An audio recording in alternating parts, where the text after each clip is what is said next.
When directors tell origin stories derived from comics, there's always a montage showing how the main character comes to develop their supersuit. That's because costume is central to any hero's identity, and how audiences connect with them. Costume designers face an uphill battle right from the start, as fans can be pretty vocal about what they expect. It can also be really hard to engineer an outfit that will withstand the realities of filming. Plus, whatever suit they decide on will forever be enshrined in the superhero lexicon, for better or for worse. No pressure. But one thing is understood, the costumes will not be comfortable. Every actor lucky enough to wear one knew exactly what they were getting themselves into, but did it anyway, because opportunities to be super don't come around every day. Here are 10 amazing actors who hated their superhero costumes.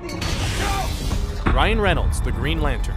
CGI is a beautiful thing. It makes new worlds spring to life and brings people back from the dead. But when executed poorly, it spoils the whole experience, regardless of who is in front of the camera. Case in point, Hal Jordan's suit from the 2011 flop, The Green Lantern. Computer generated from head to toe, fans lost their minds about how ridiculous it looked. But nobody hated the outfit more than the guy wearing it, Ryan Reynolds. Thankfully, it wasn't the actor's last time supersuiting up. Crisp high five. He came back to the big screen in Deadpool and takes a few jabs at his past work. The actor has also stated that he's thankful Deadpool wears a physical suit instead of a CG one. The kids he visits with the Make-A-Wish Foundation are far more excited to see a real costume than the alternative motion capture pajamas he wore for the Green Lantern. Margot Robbie, Suicide Squad. Fans are all eagerly awaiting the release of Suicide Squad later this summer.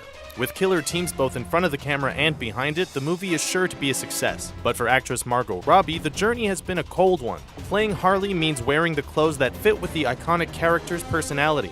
And in this case, that means booty shorts, a baseball tee, and some bitchin' stilettos. The costume is quite striking, especially beside her heavily clothed castmates. But the actress is quick to remind people that there's a definitive line between where she ends and her character begins. One scene required her to be soaking wet, and when the crew broke for lunch, she ate a burger in her clingy, wet costume. If any of us were in her shoes, we'd feel self-conscious too.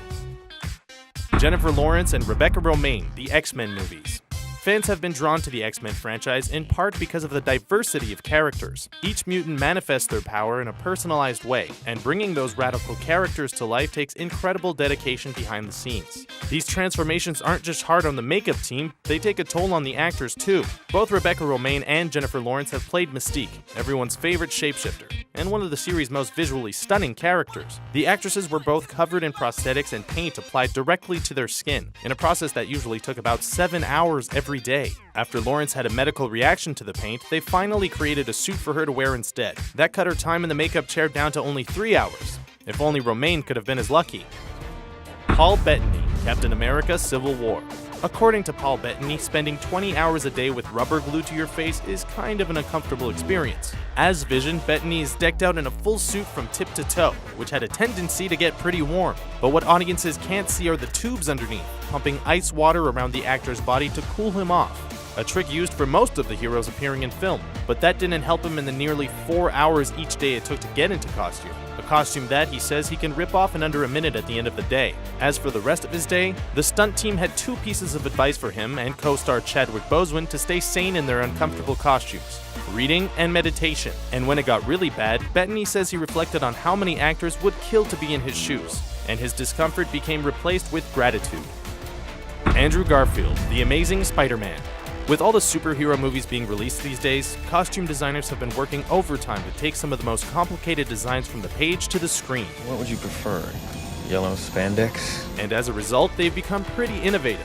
A good costume makes it easy to forget that it's being worn by a real person, who has real bodily functions. And Andrew Garfield's first Spidey suit from The Amazing Spider-Man is a good example. While it was full of technology, the only way the actor could go to the bathroom was to take it off completely. No easy feat when the suit is engineered to be skin tight. Thankfully, the designers heard Garfield's feedback and added a zipper to the next generation of costumes. Nature's call wasn't the only obstacle in his way. Apparently, the mask was really hard to see out of. But since Spidey's mask and eye shape are basically his trademark, everyone agreed that low visibility was a price they were willing to pay in order to stay true to the character. Malin Akerman, Watchmen. No matter how literal the adaptation, filmmakers take a risk when they decide to take a story from a graphic novel and turn it into a movie. Someone always gets hurt. But regardless of where you stand on Zack Snyder's Watchmen, you have to admit that the costumes are dead on.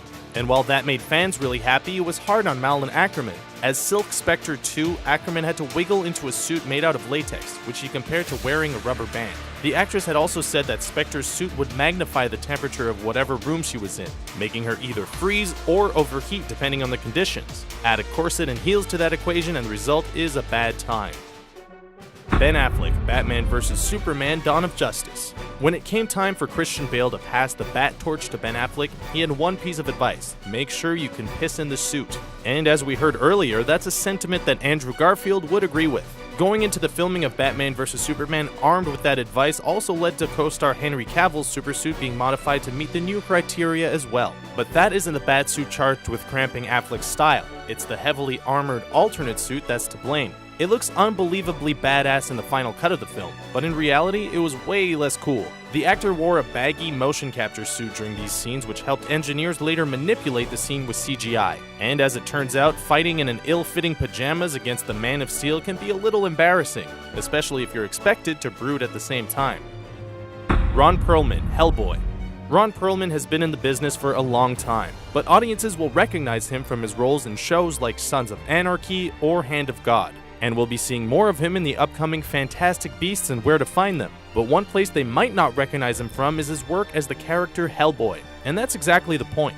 The makeup process was so extensive that by the time he was done in the trailer, only his eyelids were left exposed, with everything else either covered by prosthetics, foam, or several coats of red paint. The actor admits he grew tired of the process pretty quickly, but stuck it out because he loves the character.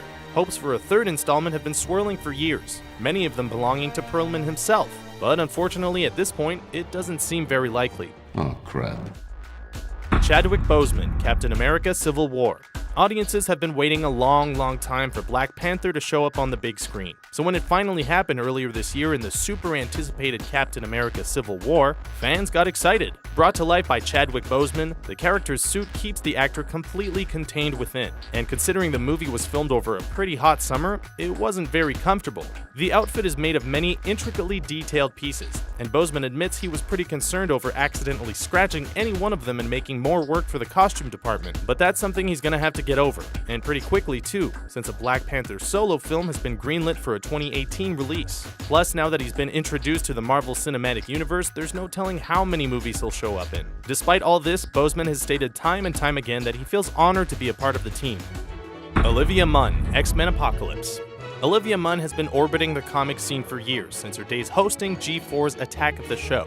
And she's come a long way since, even landing herself the role of Psylocke in the latest X-Men movie. Munn's passion for the source material and her love of the character are what she would focus on every day, while both her and her costume were being covered in lubricant so it wouldn't rip. The character's look has come under attack recently for being too revealing, while others applaud its authenticity. The actress has mentioned the outfit was uncomfortable and ripped in some pretty awkward places, but for her the character's appeal lies in who she is, not what she wears. And besides, Psylocke didn't even choose that outfit, Apocalypse did. So what do you think of our list? Did we miss any actors who hated their superhero costumes? Tell us about them in the comments below, and be sure to subscribe to our channel for more videos like this one.